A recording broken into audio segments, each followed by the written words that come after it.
He talking to me, I'm talking to him with civilized, educated conversation, bro.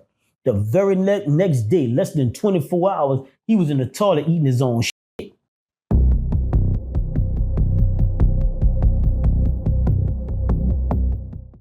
When it's the term misery loves company, the assumption is that everyone in prison is miserable. So if you new to the program, that misery is gonna come at you all kind of ways because they like to have you join their misery. Would you say that's a true statement as far as you can't be happy in prison? If I'm miserable, you gonna feel it? If you're intelligent, you're not gonna be happy in prison. All right? But all that shit, man, them dudes wasn't worrying about that. All them dudes, when them white man told them, bro, 85% of y'all gonna die here. That's what he said one year. Then he came back and said 95% of y'all gonna die. All them niggas worried about booty.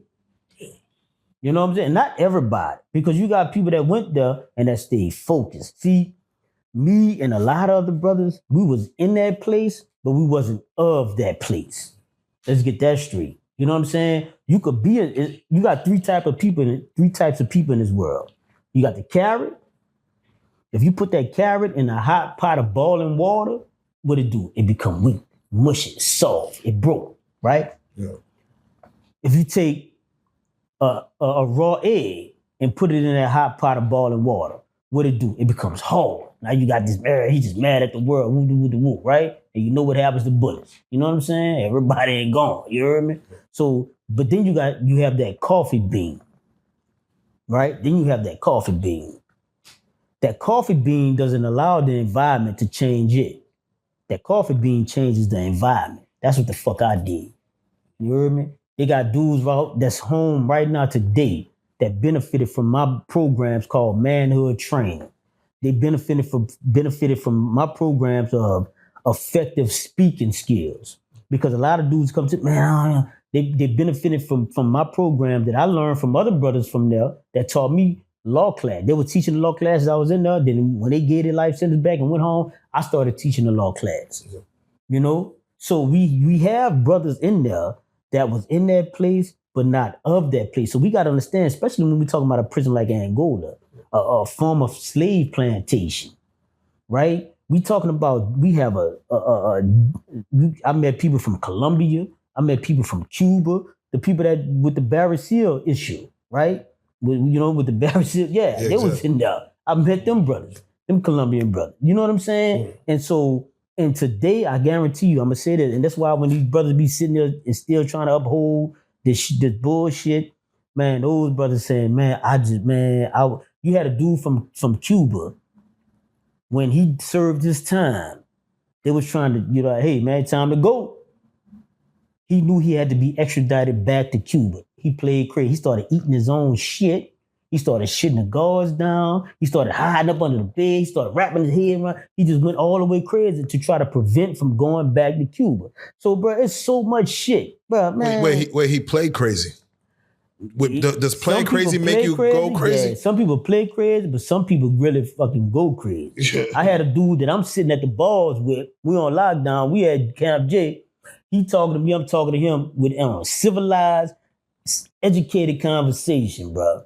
The very next day, less than 24 hours, he was in the toilet eating his own shit, eating his own feces. All right? There's no conspiracy theory there? You don't feel somebody gave him something? Nah, fuck no. Ain't nobody nigga, when you got some people just can't. The thing that made me have the mental fortitude that I have is because when I saw that they were trying to torture me and to scare my mother into dropping her lawsuit against the state for killing her son, that's what made me stronger. And it might sound corny, it might sound weak, but the truth is, how you stay, nigga, education. Uplifting my mind, educating my mind. That's how I stay strong. That's how I stay solid. When they put me in the cell, them dudes was throwing shit on each other. You got dudes that were so creative and innovative, they could be in cell 6 and they could shit you down way in cell 10. They hook up I'm like, what the fuck? Like, damn, that boy Gucci. You heard me? You know, but because they've been there so long, you got dudes that been in Angola, you got dudes that been on lockdown for 20 and 30 years straight. The most I did was 7 years straight, and it fucked me up. Just being real with you. I'm just blessed and fortunate that constantly exercising my mind allowed me to take my mental back. Didn't allow me to break and become of Angola.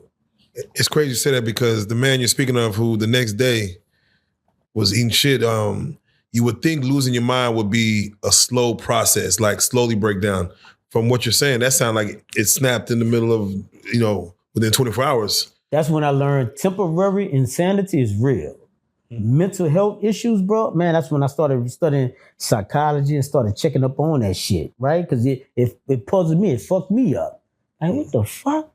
Because years later down the line, I made the board, he made the board, we wound up meeting each other, because we talking about 18,000 acres, bro. Yeah. So you're not gonna just stay right here all the time, right? So you gonna move over here, Angola is his own city, bro. I swear to God, it's his own fucking city, own country.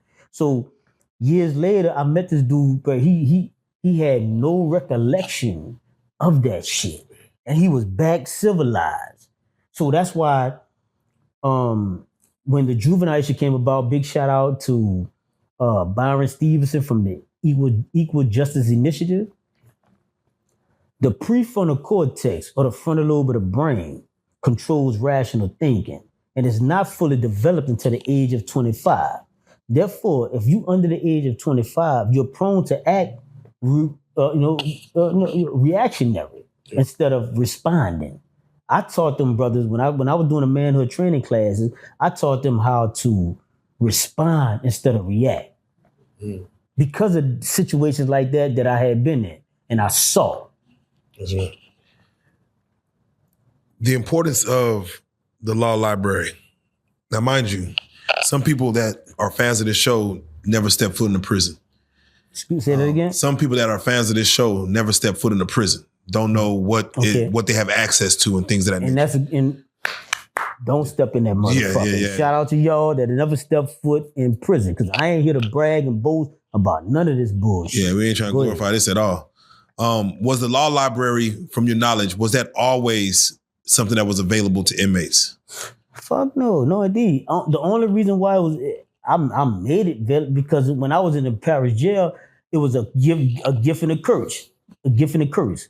I had two brothers that was already going through that shit. So when I first caught this charge, they was writing me letters. They got my armband number from my mama. Man, what is the address? They already was writing me letters.